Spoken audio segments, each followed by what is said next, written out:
Good evening viewers. Welcome to my channel. Today I'm going to tell you the story is called it. The last talking, she was driving home from work, feeling exhausted and hungry.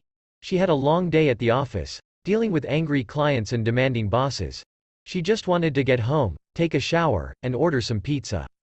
She glanced at her phone, which was resting on the passenger seat. She had missed a call from her husband, who was away on a business trip. She decided to call him back, hoping to hear his voice and tell him about her day. She pressed the call button and waited for him to answer. She heard a ringtone, followed by a click. "Hello," she said. "Hi, honey," he said. "How are you?" She smiled, feeling a surge of relief and happiness. He sounded cheerful and relaxed, as if he was having a good time. "I'm fine, just tired," she said. "How's the trip going?" "It's going great," he said.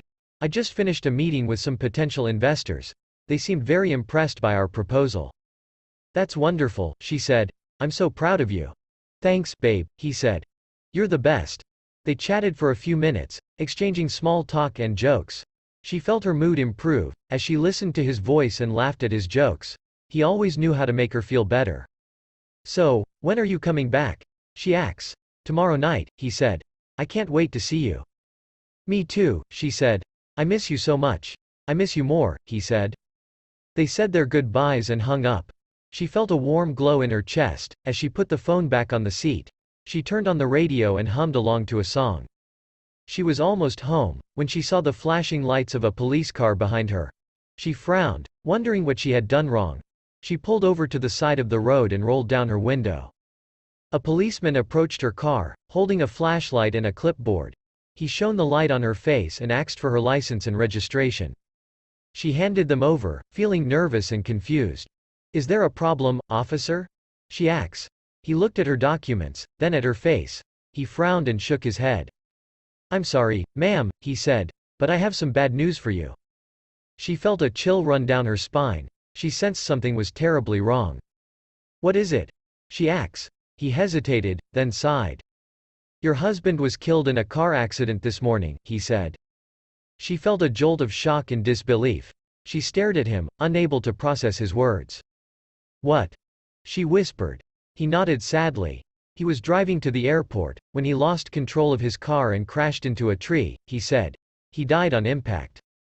She shook her head, refusing to believe him. "No," she said. "No, that's not true." He looked at her with pity and sympathy.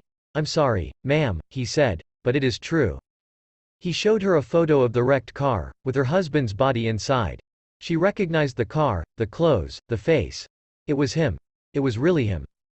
She felt a wave of grief and horror wash over her.